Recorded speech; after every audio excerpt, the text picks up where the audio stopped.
Welcome back to another episode of Where Joe Throws. Today we're back at Pier Park finishing up the back 9. If you haven't seen the front 9 yet, be sure to go check that out before watching this video. Holes 10 to 18 are just as technical and challenging as the front 9. I'm stoked and ready to get after it. I hope you are too. Here we are at hole 10. It is 281 feet. It is straight down the middle, looks super simple on paper, but there's so many trees to contend with. So what I'm gonna try and do is throw a hyzer flip straight through the middle, and hopefully it flips over just slightly and stays pretty straight. Just gonna try out my sidewinder here on a hyzer and see what happens.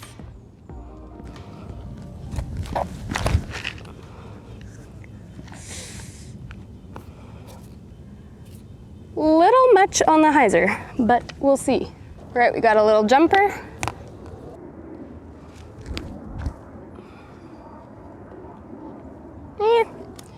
She's up there for a par. There we go.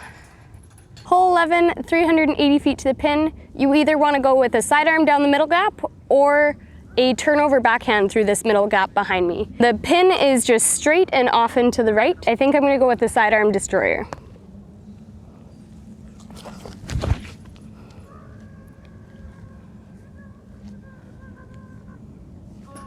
It's down there, we'll see where it is. I think there's a slope down the hill, so I don't want it to be too fast down to the green. That should play, come on. Ooh, I'll have a step out for par. Oh, just a little more height and that would have been perfect, but it was on line, so that's good. Hole 12, 328 feet. The only thing you really have to worry about is these tennis courts over here on the left. Other than that, it's a pretty straightforward hole for a right-hand backhand thrower. Basically just a hyzer down the middle or just flip up to flat and go straight. But yeah, pretty straightforward hole. You can see the basket just right down there off to the left.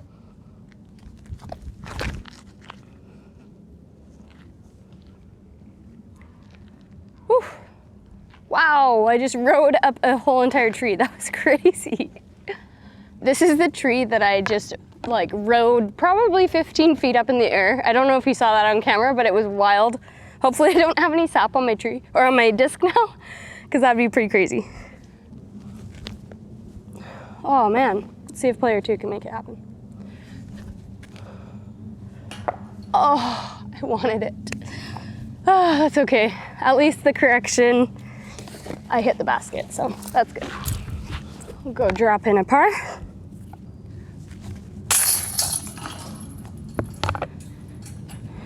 And off to hole 13. Hole 13, it's 324 feet up and to the left. There's a couple sneaky lines here. You have like a forehand line here over between these two trees, and then there is the gap down the middle, which you would want to throw something slightly understable with a little bit of an, just a stable finish. And then also there's this big wide hyzer gap that you could throw something pretty overstable with. Throwing my Paul Macbeth Hades as per usual.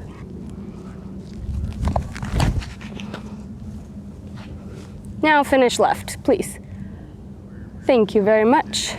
Okay, we have a outside the circle jump putt here. Okay, on line for sure, just not enough height. Just a tap in par and off to 14. Hole 14, it's 422 feet to the pin. And basically there's a lot of gaps behind me. The pin is straight in the center of this gap, the middle gap, and you just gotta pick which gap you're gonna go for. I think that I'm gonna throw the gap on the right, big hyzer, and just have a landing zone right in the middle of the fairway.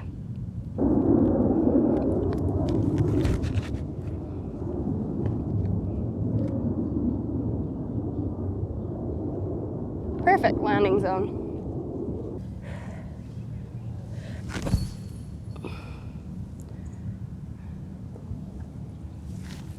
All right, I'm gonna have to step out and do a little bit of an Annie.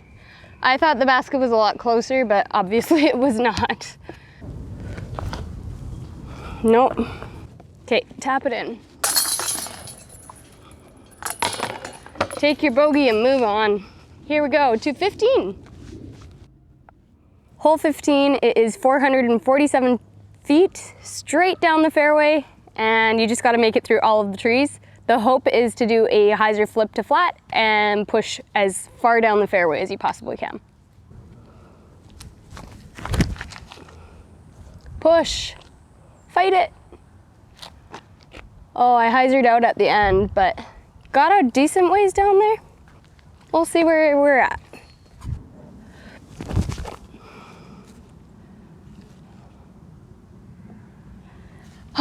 That looked great.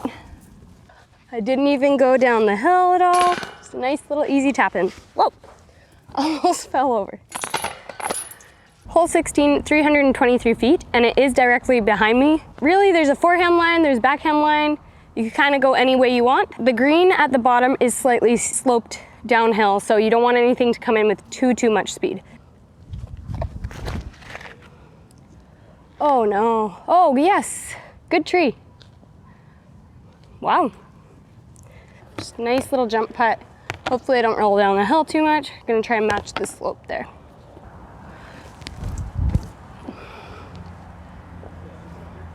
Alrighty, should have a putt. All right, oh. Hole 17, it's 453 feet. It's just straight and slightly up the hill towards the left. There are a couple trees, as per usual on this course, that you will have to contend with, but I feel like this gap over here on the right-hand side is your safest bet.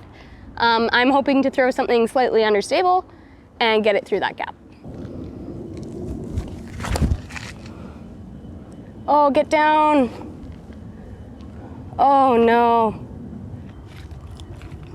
Man, footing feels weird here. Get down. All right, should be a putt.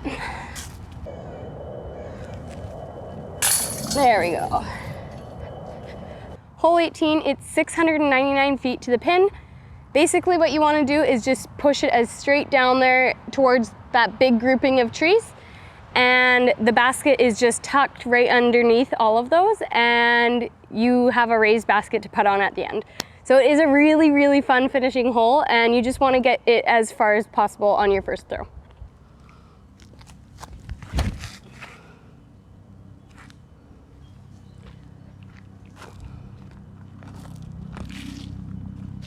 All right, we're way down there, so let's go see what we have.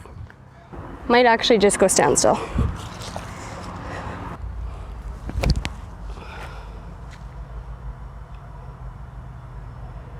All right.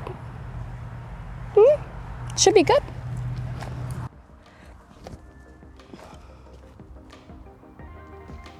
Oh no. I hit it and I moved all the way down. Looks like we have a tester putt for our final putt. Let's see if we can go cash that in. Okay, look at that. We banked off the tree. Got ourselves a par. Let's see if I can get this disc out of here. Wow, so tall. But that concludes the back nine here at Pier Park. Wow, this is like one of my favorite courses for sure in Portland. I hope that you guys get to come and play here. Like, subscribe, and comment, all of those YouTube things. And yeah, we will see you in the next video. Thanks guys so much for watching. Bye.